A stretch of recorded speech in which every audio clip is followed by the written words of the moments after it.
Hi friends, welcome to voice of the people. ఉదయం లేవగానే ప్రతిరోజు ఎక్కడో ఒక చోట ఎవరో ఒకరు ఆత్మహత్య చేసుకున్న వార్తలు మనం చూస్తూనే ఉంటాం. ఆ వార్తలు చదివి ఒక్కోసారి అయ్యో అని బాధపడతాం. అంతటితో ఆ వార్తని వదిలేస్తాం. కానీ 3 రోజుల కిందట చర్లపల్లి రైల్వే స్టేషన్ పరిధిలో తన 2 పిల్లలతో కలిసి ఆత్మహత్య చేసుకున్న సాఫ్ట్వేర్ ఇంజనీర్ విజయారెడ్డి కేసులో మాత్రం ఇంకా అనేక చర్చలు జరుగుతూనే ఉన్నాయి. అనేక కోణాల్లో వాదనలు వినిపిస్తూనే ఉన్నాయి. తల్లి పిల్లలు ముగ్గురు కలిసి వచ్చారు. అమ్మ చేతిని పట్టుకునే పిల్లలు నడిచారు. 2 పిల్లలు అమ్మతో ఎంత ప్రేమగా ఉంటారో, అమ్మతో వాళ్ళు ఎంత దగ్గరగా ఉంటారో చావులోనూ అమ్మ చేతిని పట్టుకున్న తీరు చూస్తే అర్థమవుతుంది. సహజంగా టీనేజ్లో ఉన్న పిల్లలు తల్లిదండ్రుల మాట వినని ఒక భావోద్వేగ స్థితిలో ఉంటారు. స్వతంత్రంగా బతకాలనుకుంటారు. అలాంటి వయసులో ఉన్న పిల్లలు అమ్మ చేతిని వదలకుండా నడవటం, అమ్మతో పాటే ప్రాణాలు కోల్పోవడం ఎక్కువ మందిని బాధించింది. ₹1,00,000 జీతం, ఉద్యోగం కోసం దుబాయ్లో పనిచేసే భర్త, చెప్పిన మాట వినే పిల్లలు, విచారణలో ఎక్కడా ఏ సమస్యలు లేని జీవితం. ఇంతవరకే చూసిన వాళ్ళు అన్నీ ఉన్నా ఎందుకు చావడమని నిందిస్తున్నారు. భర్త హింసించేవాడేమో అని కూపీలు లాగుతున్నారు. బాధితులని నిందితులను చేసి మాట్లాడుతున్నారు. ఎవరికి తోచిన తీరులో వాళ్ళు నెగటివ్ కామెంట్స్ చేస్తున్నారు. అసలు మనిషి ఎప్పుడు సంతోషంగా ఉంటాడు? డబ్బులుంటే, ఆస్తులుంటే, పిల్లలుంటే, బీరువాలో బోలెడు నగలుంటే, ప్రేమగా చూసుకునే కుటుంబ సభ్యులుంటే ఉంటారా? సంతోషంగా గడిపేస్తారా? సంతోషంగా జీవించేస్తారా? నాకు అన్నీ ఉన్నాయని ధీమాగా బతుకుతారా? అంటే కాదనేగా ఈ ఘటన రుజువు చేసింది. ఇవన్నీ ఉన్నా కూడా ఒక్కోసారి ఒంటరితనం వెంటాడుతుందేమో. ఆ ఒంటరితనం ఆ మనిషిని అతలాకుతలం చేస్తుందేమో. ఇదిగో ఇలా చావుదాకా లాక్కెళ్తుందేమో తెలీదు. అలాంటి వారి మానసిక పరిస్థితి ఎలా ఉంటుందో తెలీదు. ఎందుకంటే చాలామంది సమూహంలో ఉన్నామని అనుకుంటున్నా వ్యక్తిగతంగా మానసికంగా ఒంటరిగా ఫీల్ అవుతున్న వాళ్ళు చాలామంది ఉన్నారు. ఇది అంగీకరించాల్సిన వాస్తవం. ఇప్పుడు చాలామంది ఇలాంటి ఒంటరితనంతోనే బాధపడుతున్నారు. తమ మానసిక స్థితిని ఇతరులకు చెప్తే హేళన చేస్తారనే భయంతోనూ, ఏం తక్కువైందని అని నిందిస్తారనే అనుమానంతోనూ చాలామంది మౌనంగా తమలో తామే బాధపడుతూ అదే మానసిక స్థితిలో ఉండిపోతున్నారు. కొద్దిమంది చివరికి చావుకి కూడా దగ్గరవుతున్నారు. తాము చనిపోతే తమ మీద ఆధారపడిన వాళ్ళు ఏమైపోతారా అన్న భయంతో కూడా ఇలాంటి బాధితులు తమ పిల్లలతో సహా ఆత్మహత్యలకు పాల్పడుతున్న ఘటనలు అప్పుడప్పుడు చూస్తూనే ఉన్నాం.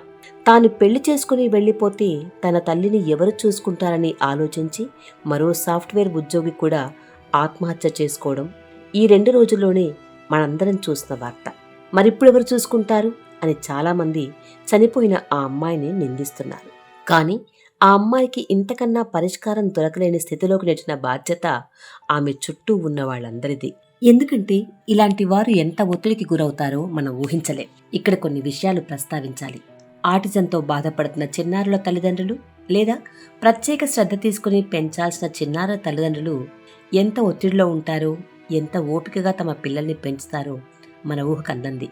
ఇలాంటి పిల్లల తల్లిదండ్రులు చాలా సందర్భాల్లో తమ తదనంతరం తమ పిల్లల భవిష్యత్తు ఏమిటి, వాళ్ళని ఎవరు చూస్తారని ఆందోళన పడ్డం చాలాసార్లు చూస్తుంటాం, వింటుంటాం. ఇటీవల 1-2 కుటుంబాల్లో ఆర్థికంగా తమకు అవకాశం ఉంది కాబట్టి అలాంటి పిల్లల్ని హాస్టల్స్లో ఉంచి తమ తదనంతరం కూడా వారికి కావలసిన ఏర్పాట్లు చేయడం చూశాం.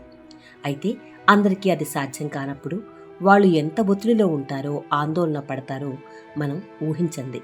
సాధారణ పిల్లలున్న తల్లులు కూడా తమ పిల్లల విషయంలో ఇదే ఆలోచన చేస్తారు. ఏదైనా కారణంతో తాము చావాలనుకుంటే తమ పిల్లల్ని ఎవరు చూసుకుంటారు, నిరాదరణకు గురవుతారేమో అనే భయంతో పిల్లలతో సహా ఆత్మహత్యలకు పాల్పడుతున్నారు.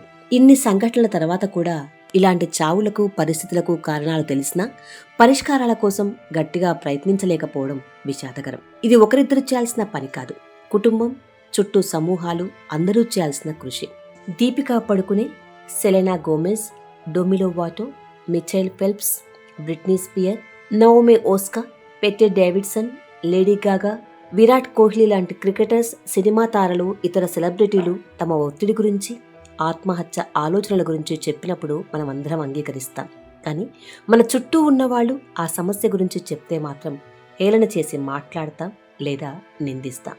ఆత్మహత్యలకు పాల్పడుతున్న వాళ్ళని, అలాంటి ఆలోచనలో మునిగిన వారి మానసిక స్థితిని సానుకూలంగా అర్థం చేసుకోవాల్సిన అవసరం ఇప్పుడు మరింత పెరిగింది.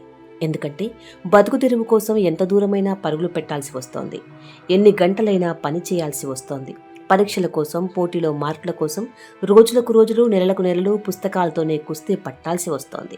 ఇలాంటి స్థితిలో తినడానికి ఎన్ని రకాల భోజనాలున్నా, పడుకోవడానికి మెత్తని పరుపులున్నా, చల్లని ఏసీలున్నా ఉపయోగం లేదు.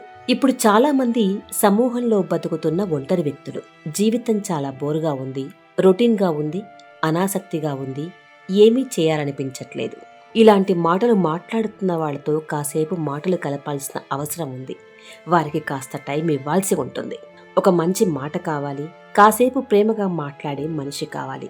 కొన్ని సందర్భాల్లో మానసిక వైద్యుల సూచనలు, సలహాలు కూడా కావాలి. అది తప్పు కాదు, ఇప్పుడు అవసరం. ఎందుకంటే వరల్డ్ హెల్త్ ఆర్గనైజేషన్ రిపోర్ట్ ప్రకారం ప్రపంచవ్యాప్తంగా ప్రతి ఏడాది 8 లక్షల మంది ఆత్మహత్యలకు పాల్పడుతున్నారు.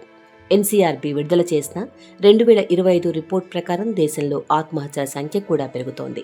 ఈ ఆత్మహత్యలకు పాల్పడుతున్న వాళ్లలో భిన్నమైన వర్గాలు, భిన్నమైన కారణాలు ఉన్నా డిప్రెషన్తో చనిపోతున్న వాళ్ళ సంఖ్య కూడా ఎక్కువే ఉంటోంది. ఇలాంటి ఘటనల్లో బాధితుల్ని, దోషుల్ని చెయ్యొద్దు. ఎవరికి తోచిన తీర్మానాలు చేసి వాళ్ళు జడ్జిమెంట్స్ ఇవ్వొద్దు. వీలైతే మీ చుట్టుపక్కలుండే మనుషులతో కాసేపు స్నేహంగా మాట్లాడండి. కుటుంబ సభ్యులతో అయినా మనసు విప్పి మాట్లాడండి. అవసరమైతే ఇలాంటి వారి కౌన్సిలింగ్కి సహకరించండి.